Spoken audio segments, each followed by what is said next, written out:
Jewel. He has worked hard and in front of the scene, in the middle of the scene, and behind the scene. And so we're going to we give him away, and then we have some young people that we want to come and come behind him.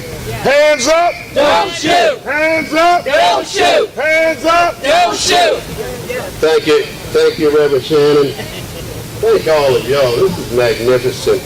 No, don't worry about the numbers. Marvelous things have come out of small numbers. All right. Frederick Douglass was almost alone when he made this remarkable statement, build up our young men. It's easier to build up our young men than to repair our older men. That's right. That's what he said. That's what he said. I want to thank the NAACP, Richmond branch, my president, Sylvia Wood. Lynetta, you've done a marvelous job with these young people. We need these young people. Y'all people, we need y'all. We need you bad. Yes, we do. Y'all heard me say it, might as well say it now. Our community-based organizations have weakened.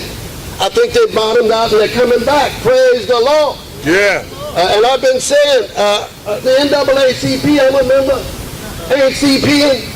The Crusade for Voters, I'm a member, ain't crusading.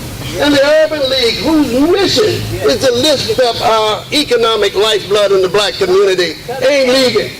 Y'all, we're in trouble. Our leadership at every level has weakened. Our political leadership ain't talking to each other. And if they are, they ain't talking about us. They sure ain't talking to us.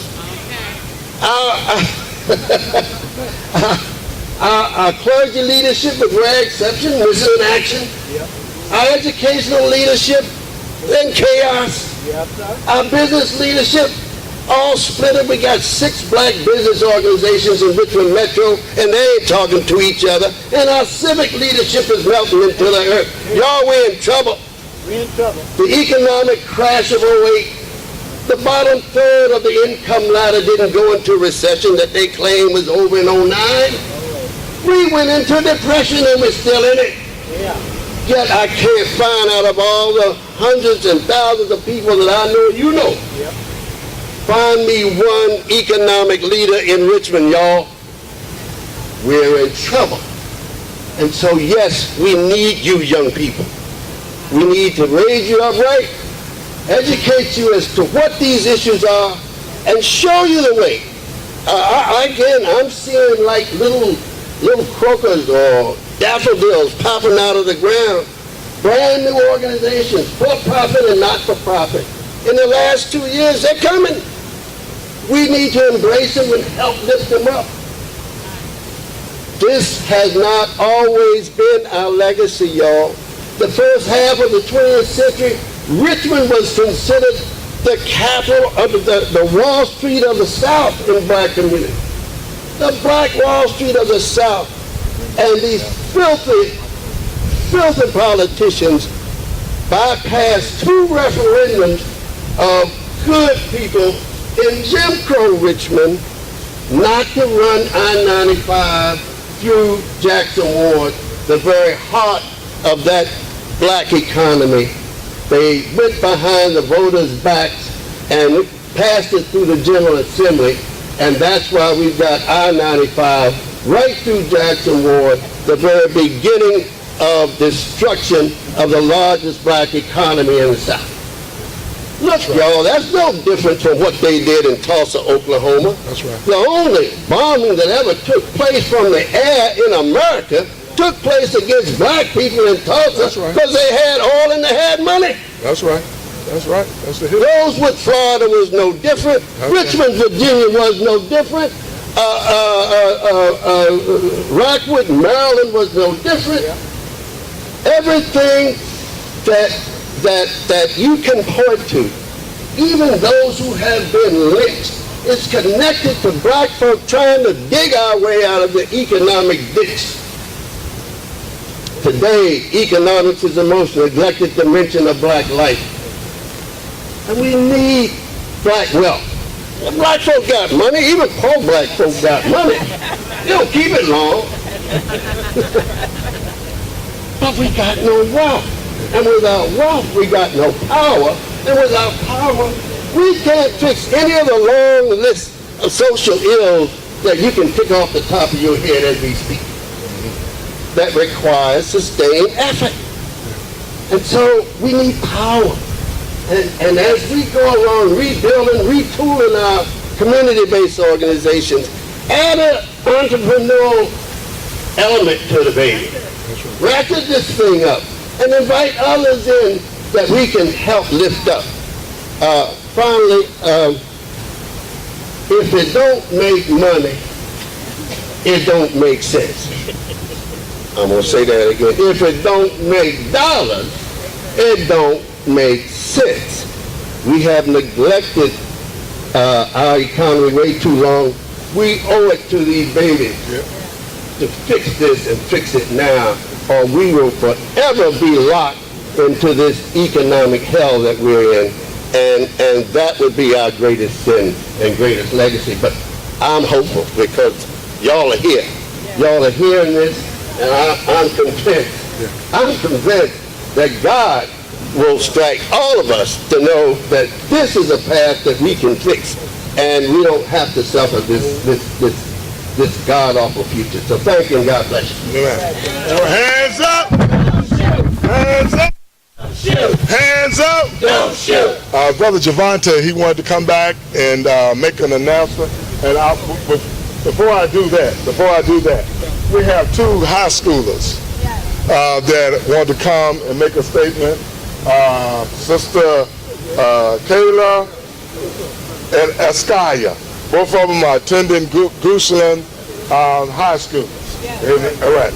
Hands up. Don't shoot. Hands up. Don't shoot. Hands up. Don't shoot. Good afternoon. My name is Kayla Maven, and this is my friend Askaya Millie. We both attend Goochland High School, and we are here fighting for justice for Michael Brown because we both have brothers at home. We understand that it is our responsibility to fight for justice and equality, but not only is it our responsibility, but it's also our responsibility to reach out to others to get us to fight with us.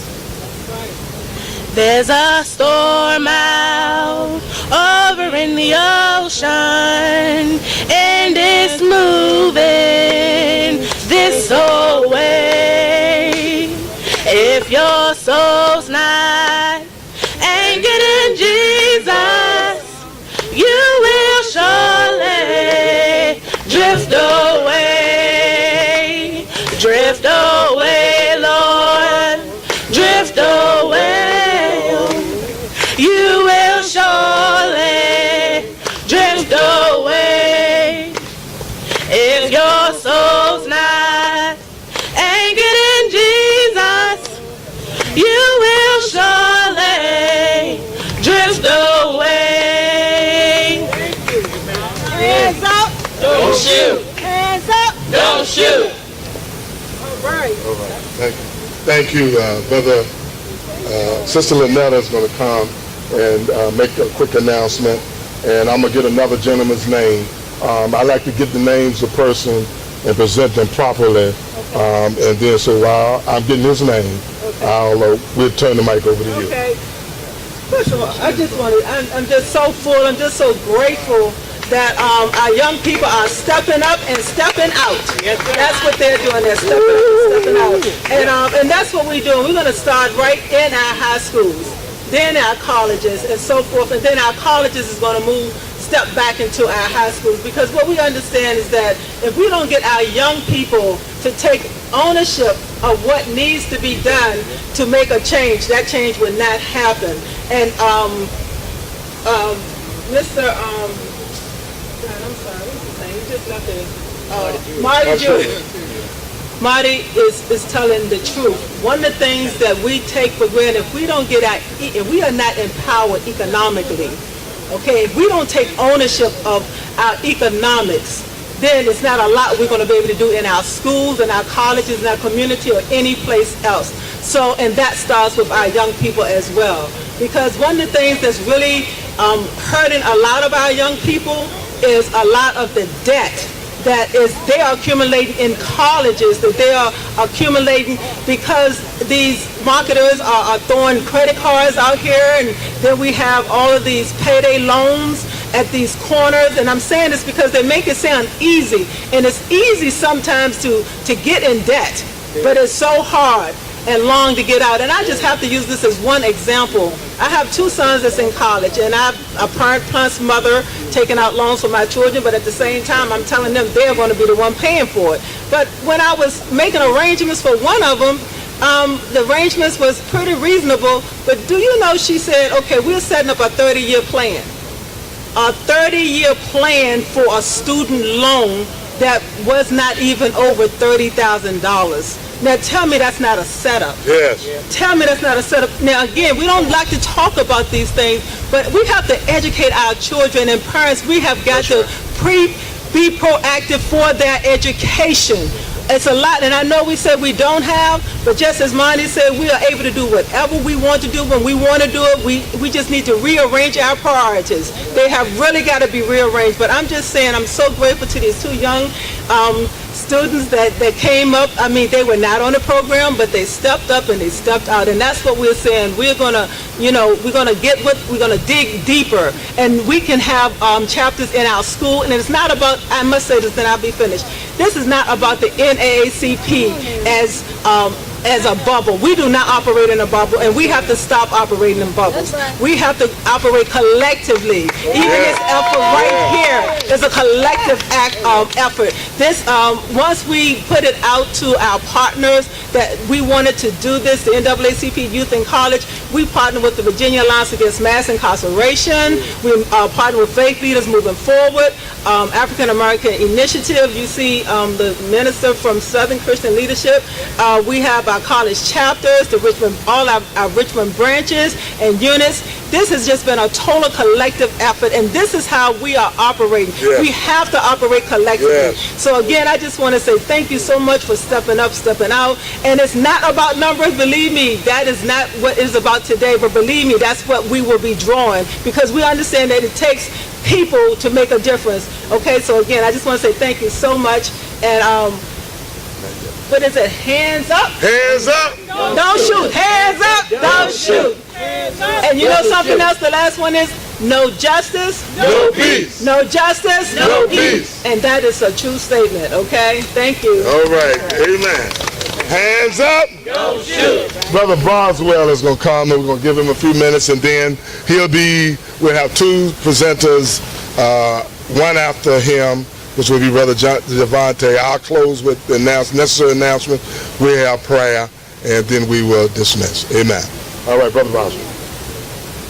My name is not important. I talk to the youth every time I run into somebody. It can be on the street. I'm talking to young people, and I want the parents to listen. I talk about the A's because we know that an A represents something that is good in terms of grades in school. I want to speak about 2 A's. The first A is attitude. I'm speaking to the young people, the people that are not here, the people that are children that go to school. A is about attitude. I tell them, attitude can open doors that you never knew exist, or it can get you killed and send you to hell. The choice is yours. You must make the choice. The attitude is when your parents say, no, you cannot, and you swell up. That's attitude. That's bad attitude. That's what gets you killed and send you to hell. The other A, first A is attitude. The other A is association. You know, it's all right to love. We love. But sometimes when we love, we have to treat it like we do the books that we read. You know, we can open up a book or something and say, oh, I love this. But when you finish reading it, you close it up and you set it aside. You may never go back, but as long as you live, you will love that book. You understand what I'm saying? Those are good when you close them up. But we want our young people, we want you to choose people that will not hurt you. But even more than that, we want you to choose people that can help you. We want you to choose people that have the same goals and objectives that you have. If they're not those, you need to put them aside. I don't care if it's your brother